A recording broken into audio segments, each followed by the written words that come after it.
For you is that through my cursory review of most religions, it seems like they all have a common thread of answering the question which seems to plague us all, which is what happens to us when we die. It's the one question I think that a lot of us have difficulty with because we cannot answer it. And so it seems like this common thread is it gives us hope for the afterlife, something better than what we have right now. And I feel like a lot of religions, that what they do is they put forth codes or rules of conduct to help us live a good life so that we can achieve this afterlife. And so given this commonality, what makes you believe that Christianity is the correct or right religion?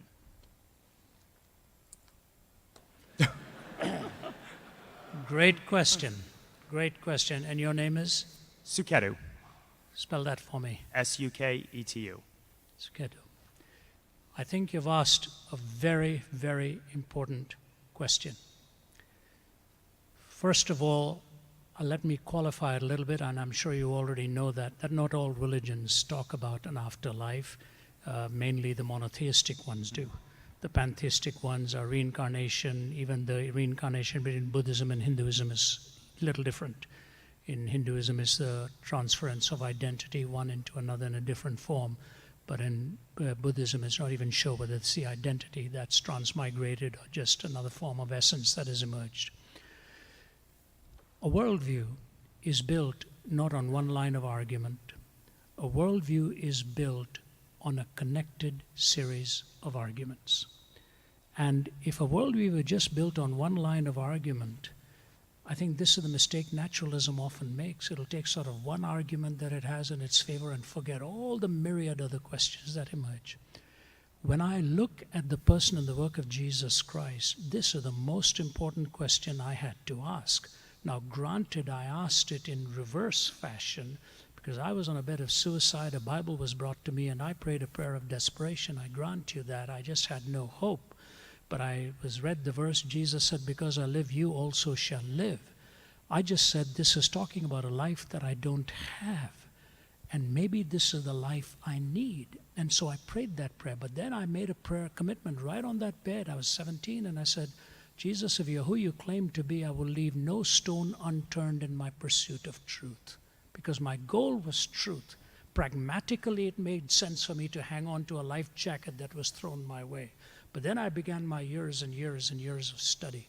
When you look at the life of Christ from the prophetic schema of hundreds of years before, where he was going to be born, what he was going to do, what his name was going to be called, how the manner of birth was, the manner of life he was going to lead, how he was going to die, and then the resurrection from the dead. The uniqueness about the New Testament and Old Testament scriptures, it's not a single author, it's multiple authors. As you know, 66 books, 40 different authors have edited it, and it is interesting that Paul, Saul of Tarsus, who wrote 1/3 of it, came in a reverse fashion to the rest of them. The disciples came birth, life, death, resurrection, and that's how they knew Jesus. Not so with Saul, who became Paul. He said, when he was encountered the risen Christ, he said that I may know him, the power of the resurrection and the fellowship of his suffering, being made conformable unto his death. He started with the resurrection, but he said he needed to understand the cross because he came in reverse chronological order, but he encountered the risen Christ.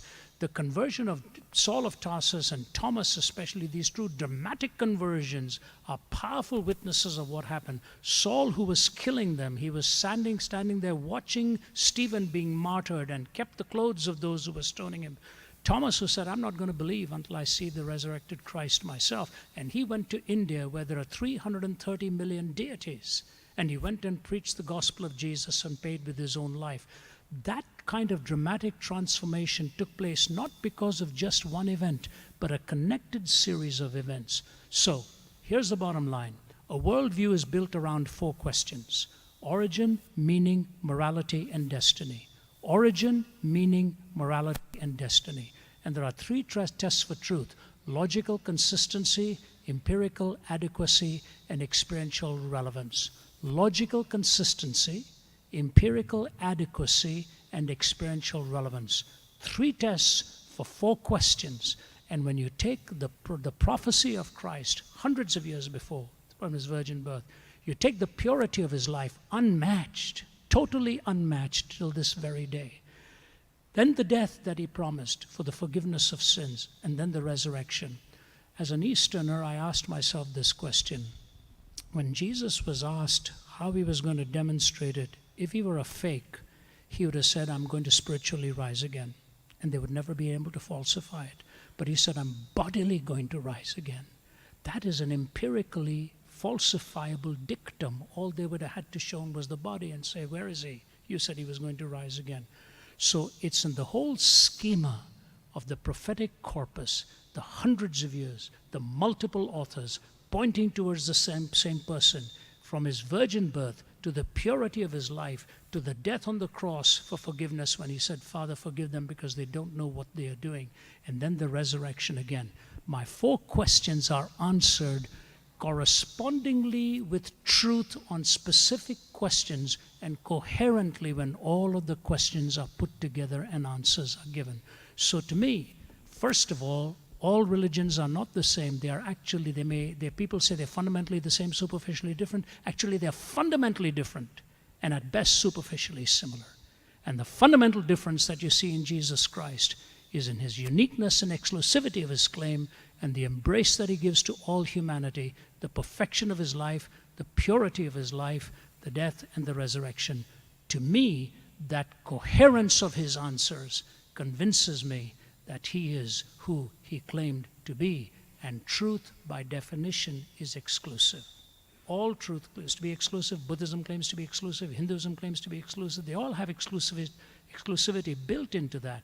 But in the person of Christ, you see the demonstration in his birth, life, death, and resurrection. So I say, to me, I am convinced that because it coheres and because I have personally verified it in my own life, and you can do that too, and find that experience, and that he is who he claimed to be. Thank you. Thank you.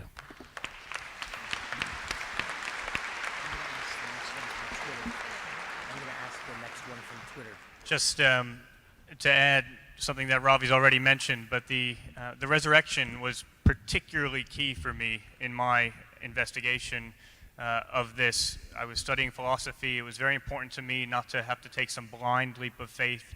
And the fact that there was a publicly verifiable historical claim that I could look into was very, very important. And if you asked scholars 100 years ago, how did we come up with a Christian myth of the resurrection? They would have said, well, one person told the truth to this person, that person told this person, that person told this person, and a few generations down the line, we had a crazy myth of the resurrection.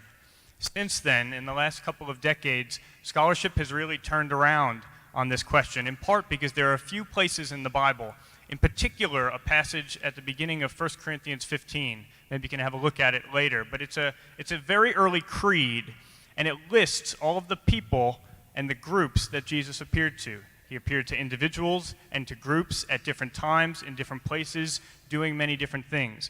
And today, even the most atheistic critical scholars date that passage, that early creed, to almost immediately after Jesus' actual death and supposed resurrection. So the legendary development hypothesis has been thrown out of the window. What people know now is that there actually were a lot of people. The passage says hundreds of people, and then it says most of whom are still living, almost as if to say, go out and ask them yourself. There were many people who were utterly convinced they had seen this man Jesus alive and interacting with him after he had died. And so that then raises the question, what can account for that? What can account for this huge historical gap between what should have been the movement-ending death of Jesus and then the explosion of Christianity?